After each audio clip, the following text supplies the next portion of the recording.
This is definitely outside my comfort zone. So I just want to call that out. I'm more of a technical guy, but I'll be actually sharing some of my personal information. So that's basically something which will just help give you some ideas and encouragement as well. So the concept is from epilepsy to MVP, and I like to break this down based on the chapters of my life. So I basically had these four chapters. Um, Born and had seizures, a new beginning, got married and found a cure, and then became an MVP. These are literally the chapters of my life from the beginning till what I am right now. So it's not just a fairy tale. This is something that happened to me. So let's start with the chapter one. Born and had my first seizure. So that's a picture of me. I was, I think, about a year and a half, 2 years old. And as you can see, I was just a normal kid. I was very intrigued with what is this thing in the back of the dog, and it keeps wagging it. It's obviously a tail, but just had a normal delivery. Honestly, nothing very fancy about that. However, something changed at the age of 3. In fact, everything changed for me at the age of 3. What I did was I started getting some seizures, and the first seizure was actually a pretty complex one. And then after that, what I kept having was what the medical term is called complex partial seizures. And so basically, these are basically what happened to me is that my seizures were in the temporal lobe on the sides, and it disrupted speech, causes some kind of automatic and repetitive movements. Chewing was one of them, as if I was chewing. It altered basically consciousness. I would just stare blankly. I would have this afraid look, speaking gibberish, and then the seizure as a whole would last for about 2 minutes, after which I would be really exhausted, and it usually took about a day to recover. So these were basically things that just happened for almost anywhere from about a month. And then it would get triggered too. On an average, I was getting about once a month. And anytime I had any nervousness, or if I was, down from a health standpoint, that would trigger even more seizures. So this was basically, just the whole concept. Having this one section, the temporal lobe, this is a very important piece of your brain, honestly. It affects hearing, learning, memory, speech, feelings. These were all that was coming from that side, and that's usually where I was getting all my speech seizures. So we tried a few things from a cure standpoint. Tried both conventional and homeopathic medicine. Medical tests include a lot of EEGs, basically testing your electrical firing in your brain. Lots of MRIs. Basically, sometimes I just feel like I have got so much of this done in me that they just know my brains really well. But then even at that time, cure simply wasn't available. So they basically focused on either the triggers or basically the symptoms. That's what they focused on. So we couldn't find a cure. Let's at least focus on what was the triggers, which was allergies for me. I had some severe allergies from a dust, specific paper dust standpoint. And so they were trying to cure that. It helped to some extent. But back then, I lived in a country where cleanliness wasn't a priority. So controlling dust allergies was really hard to maintain. So all in all, basically, seizures just became a new normal of my life. It was just something that I had to deal with. But it did not stop me from having a normal life. I was very active in my school, and I did fairly well. I really enjoyed traveling. So at a young age, I was able to travel quite a few places around the world. Got to do some great things too. See some events that I've never been able to do. Point being is that even at that young age, my parents really never stopped me from enjoying as a normal life. And sure, every once in a while, things would be a little interesting. Well, just had to deal with some of these tough days. Medications definitely drained me. I was on very high medication at that time. Had to at least get 9 to 10 hours of sleep at that night because I would just be heavily drained with these medications. And then there were situations where I even would be prepared for taking a test. Like at school, I would be prepared for taking a test. I'd be a little nervous. I'll never forget that there was a time I think I was just in the 10th or in high school or something, all prepared for a test, to take the test, and then was nervous. So I actually had the seizure. I literally forgot everything that I had learned to take the test. But that was fine because I was able to go and talk to the school headmaster, and they said that's fine. We understand that. Retook the test, and I did fairly well. So I made the most of the good days, and then took it easy on the bad days. But what it did was it forced me to mature quickly and take good care of myself. And I stayed away from nonsense. Even at a very young age, I knew taking drugs, alcohol abuse, and everything was just the wrong thing. So I had to mature really fast on stuff like that because I was already taking medication that was affecting me. I didn't want to go ahead and have any other craziness that would affect me as well. And then, all of these were very important life lessons that I had to adapt at a very early age. Like I said, mature that. So chapter 2 was a new beginning. My family, we immigrated to the US back in 1999. But even at that time, we exhausted a lot of medical options, both when I lived in Texas and in Kansas. So once again, I was told at that time that cure was just not available. So switching over to different medication types helped a little bit from a control standpoint, but it really didn't do much of a difference. So it just continued in that whole lifestyle all over again. And so I was in college. In fact, this motivated me to it's because if the medicine and the treatment at that time did not have the cure. Well, I pursued medicine at that time.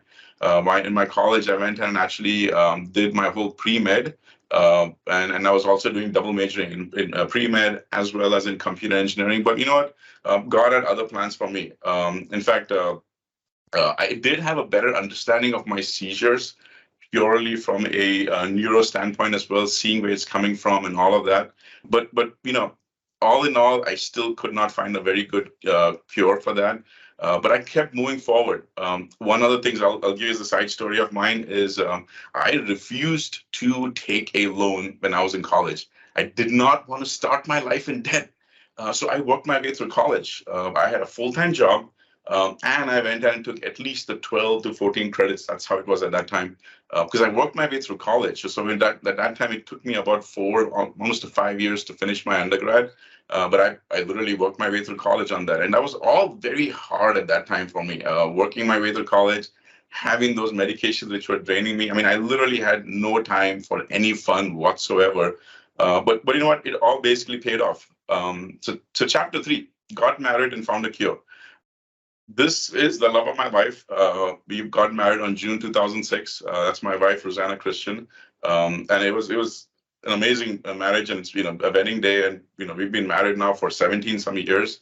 And what we found out, because after all these years, technology had grown.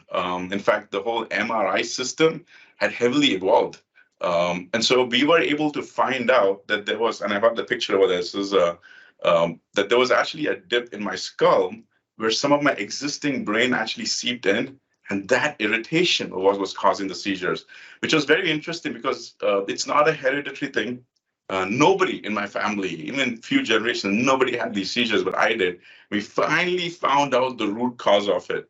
And the amount that is there is, if this is a large size egg, if you have a full large size egg, then it's actually the 2/3 of the size of that egg. That much of brain was actually seeped in and was causing these irritations. So all in all, when the seizure, the two-phase surgery was done, they literally took out that much of my brain, which makes you think, right? It's like, how much of our brains do we actually use for thinking? But that's basically what they had to do. And so all in all, after the surgery actually happened, that is one of the sections of your brain which really helps you with the speech, like what is in your thoughts, helps you translate over to speech, communicating that.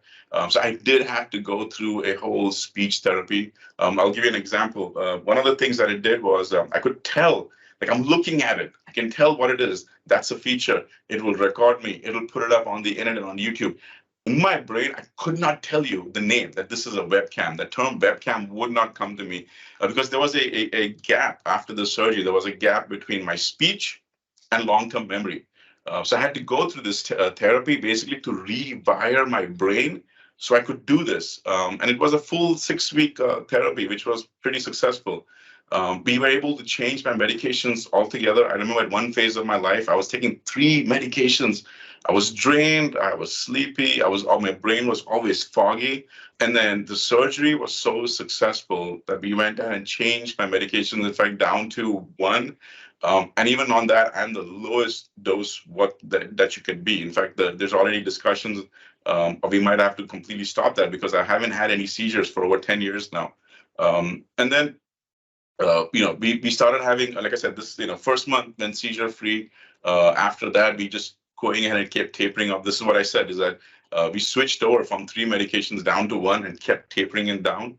And then after a few months, I got my driver's license back again, because that is something that I had to basically keep track of, is that if you go through a surgery like that, you are legally not allowed to drive for 6 months. So I, went fully seizure free, and I got my driver's license back again.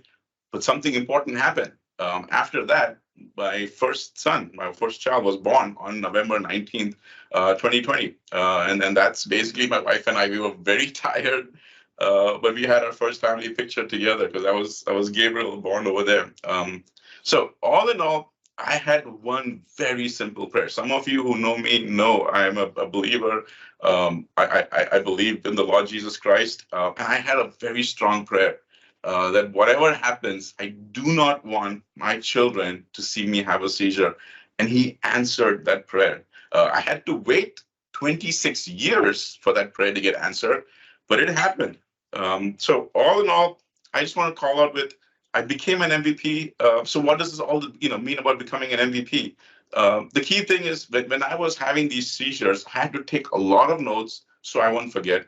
I had to work twice as hard to learn something, make the most of my good days, and then people's disabilities didn't affect me, and I never gave up. Like, that was basically how my lifestyle was when I was in the seizures realm.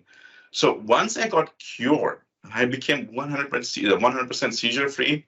The whole concept never changed for me, because I took a lot of notes so I won't forget. Well, that helped me become really good at blogging, because my blogging is step-by-step process. The same process I used to do for myself to make sure that I wouldn't forget it. I had to work twice as hard to learn something. Well, I continued to work twice as hard, but now that my brain was a lot more cleared up, I can learn so much more. Like, I'm something which is self-motivated, and I love to learn. Made the most of my good days at that time. Well, now every day counts. It is very important. You may have some bad days, but still, thank God that you have that day. Other people's disabilities didn't affect me. Well, one of the things that I do is I make sure everyone got an opportunity to learn. Because remember, I was that one guy who was a little slow, took a little extra time to learn. So when there is other people out there where it does take them a little extra time to learn, I can completely relate to that. And so I make sure everybody has an opportunity to learn. And then from the never giving up, well, I won't stop until I have learned something good enough to teach it, because that's basically my passion over here. So I just want to basically say that, I started learning at user groups, speaking at user groups, eventually at larger events, started speaking at paid events, started volunteering at local user groups and events. I got nominated by two speakers, for two separate speakers. One of them was a Microsoft person, and that's became how I became an MVP back in 2016. You see how that path has basically grown. So all in all, never give up finding a cure. Don't let someone else's limitations or your limitations stop you. Don't have ulterior motives. Like, don't plan to become, do all these things so you become an MVP. MVP is becoming a byproduct. Continue to have your passion to serve the community. After that, other things will fall in place. And then hard work and perseverance will always pay off. Trust me when I say that. For someone who was having seizures for 26 years, your perseverance will pay off.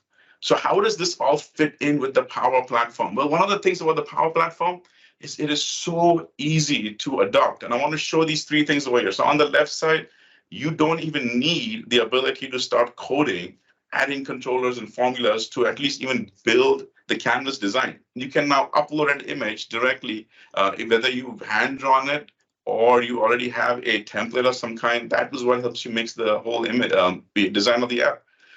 Describe it to design it, same thing for the Power Automate flows. You basically go into the Power Automate, you give it a good idea, or at least it's close enough to what you're looking for, and it will help you build your entire flow.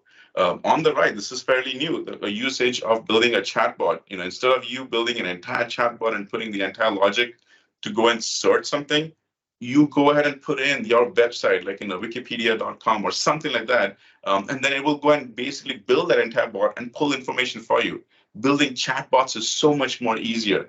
So all in all, examples like these, ability to go ahead and build, simple flows, ability to even go and change your format date so that you just tell it what those data examples are and you can build it. So I hope that this leaves you with a little bit of confidence that you don't have to be perfect to actually be good. You could be someone like me, going through all of these, trials and tribulations, but hang in there, hang in there. And you don't have to be perfect to be successful. Push through, and it will pay off. Trust me when I say I've been through that for 26 years. It will pay off. Just hang in there and keep fighting.